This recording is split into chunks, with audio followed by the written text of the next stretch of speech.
ஸ்ரீமதே ராமானுஜாய நமஹ. ஆண்டாள் திருవడిகளே శరణం. నిన్నటితో మనం మొదటి 5 రోజుల్ని పూర్తి చేసుకున్నాం. మొదటి 5 రోజుల వ్రతాన్ని శుద్ధి వ్రతం అంటారు. ఈ రోజు నుంచి 10వ రోజు వరకు చేసే వ్రతాన్ని బుద్ధి వ్రతం అంటారన్నమాట. మొదటి 5 పాసురాలలో ఆండాళ్ తల్లి వ్రతం గురించి చెప్పి, నియమ నిబంధనల గురించి చెప్పి, ఆ వ్రతం చేస్తే కలిగే ఫలితాలను వివరించాక ఈ 6వ పాసురంలో ఇంతకు ముందే కొంతమంది గోపికలు వచ్చి వ్రతానికి సిద్ధమయ్యారు. కానీ కొంతమంది ఈ శ్రీకృష్ణ సంశ్లేషణ ఆనందం తెలియక ఈ వ్రతం యొక్క గొప్పతనము తెలుసుకోకపోవటం వల్ల, ఆ శ్రీకృష్ణుని చేరుకోవటం వల్ల ఎంత ఆనందంగా ఉంటుందో ఆ ఆండాళ్ళ తల్లికి తెలుసు. కాబట్టి ఆ ఆనందాన్ని అంతటిని ఎదుటి వారికి పంచాలని అనుకుంటుందన్నమాట. కాబట్టి మనమంతా తెలుసుకోవలసినది ఏమిటంటే, మన ఆనందాన్ని కానీ మన దుఃఖాన్ని కానీ ఇతరులతో పంచుకున్నట్లయితే మన ఆనందం ఇంకా రెట్టింపు అవుతుంది, మన దుఃఖం చాలా తగ్గుతుంది. కాబట్టి మన జీవితానికి సార్థకతని, మన కోరికల్ని తీర్చేటటువంటి మార్గశీర్ష వ్రతాన్ని ఆండాళ్ తల్లి తాను చేయటమే కాకుండా వారందరినీ తట్టి లేపుతూ, అలాగే మనందరం కూడా ఆ భగవంతుని చేరుకోవటానికి, ఆనందాన్ని పొందటానికి పాసురాల రూపంలో మనకి కూడా అందించినటువంటి గొప్ప దయాద్ర హృదయురాలు మన ఆండాళ్ తల్లి అన్నమాట.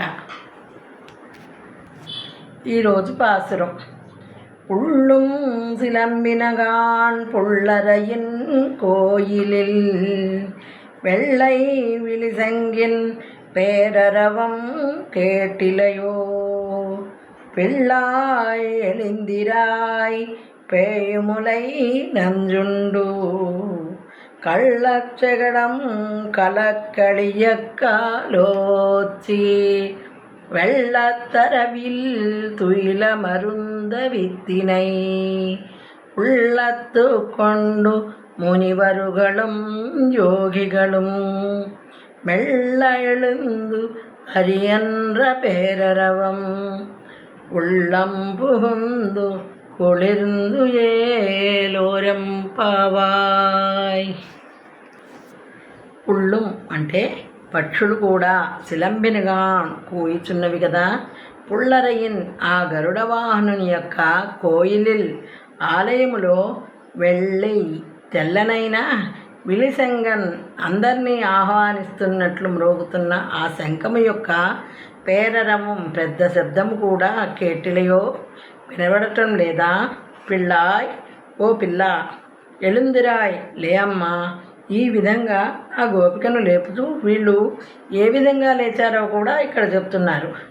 పేయ పూతన యొక్క ములై స్తనములనందలి నంజుండు విషమును త్రాగి, అలాగే కళ్ళచ్చగడం కృత్రిమ శకటము యొక్క శకటాసురుని వధించినట్టు కళక్కళి ఎక్కాలోచి కాలుతో ఒక తన్ని అన్ని భాగములు విడిపోయేటట్లుగా చేసిన వెள்ளత్తరివియల్ పాల సముద్రంలో శేషశయ్యపై తుయల్ అమర్ంద యోగనిద్రలో అమరి ఉన్న విత్తినై ఆ జగత్కారణ భూతుడిని ఉళ్ళత్తుకొండు తమ మనస్సుల్లో ఉంచుకొని మునివరుహళం అంటే మననశీలురైనటువంటి గొప్ప ఋషులు, యోగులు, యోగిగళం యోగాభ్యాసం చేయ సమాధినిష్ఠులు అయిన యోగులు మెల్లగా ఎళుందు లేచి హరియన్రా హరి అనే ఆ పెద్ద ధ్వని ఉళ్ళం బుహుందు మాలో ప్రవేశించి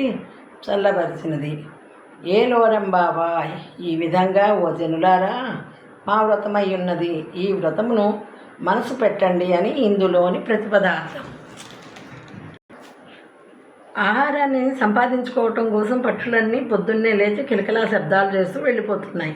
అలాగే ఆ పక్షులకు నాయకుడైనటువంటి గరుత్మంతుడు, ఆ గరుత్మంతుని నాయకుడు ఎవరు? ఆ శ్రీ మహావిష్ణువు ఆలయంలో కూడా ఆ తెల్లని శంఖము ధ్వని చేస్తోంది. పెద్ద పెద్ద ఆలయాల్లో ఏమవుతుందంటే గరుత్మంతుడు వీళ్ళంతా కూడా స్వామివారి సేవకులు అన్నమాట. వారందరూ కూడా షిఫ్ట్లు ఉంటాయట. వాళ్ళంతా ఆయన సేవ అయి వెళ్ళిపోతూ మిగిలిన వాళ్ళు సేవకు వస్తారు. కాబట్టి వాళ్ళు మారి వెళ్ళి వచ్చేటప్పుడు ఒక శంఖధ్వని ఉంటుందట. కాబట్టి ఈ సేవకు సమయం అయ్యిందని చెప్పేట్టు అద్భుతమైన శంఖధ్వని కూడా వస్తోంది. ఆ ధ్వని నీకు వినపడటం లేదా? ఓ పిల్ల, లెమ్ము. మమ్మల్ని ఎవరు లేపితే లేచామనుకుంటున్నావు? మమ్మల్ని ఎవరూ లేపలేదు అని సందేహంగా ఉందా? అని ఎవరు లేపారో చెప్తాను చూడండి.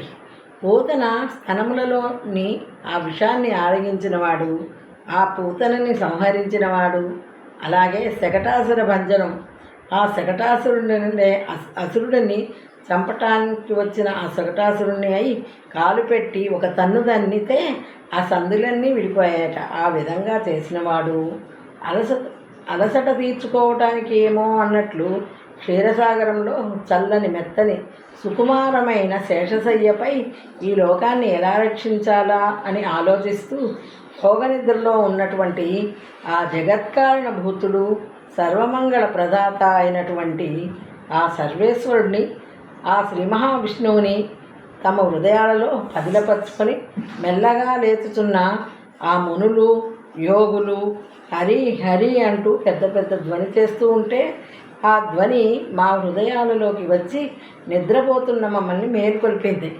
కాబట్టి ఆ విధంగా మేము హరిహరే అనే ధ్వనితో నిద్రలేచాము. కాబట్టి ఓ గోపిక, నీవు కూడా లే, మార్గశీర్ష వ్రతము చేయాలంటూ ఈ పాశ్రంలో గోదాతల్లి ఆ గోపికని లేపుతున్నారన్నమాట. ఆండాళ్ తిరువడిగలే శరణం.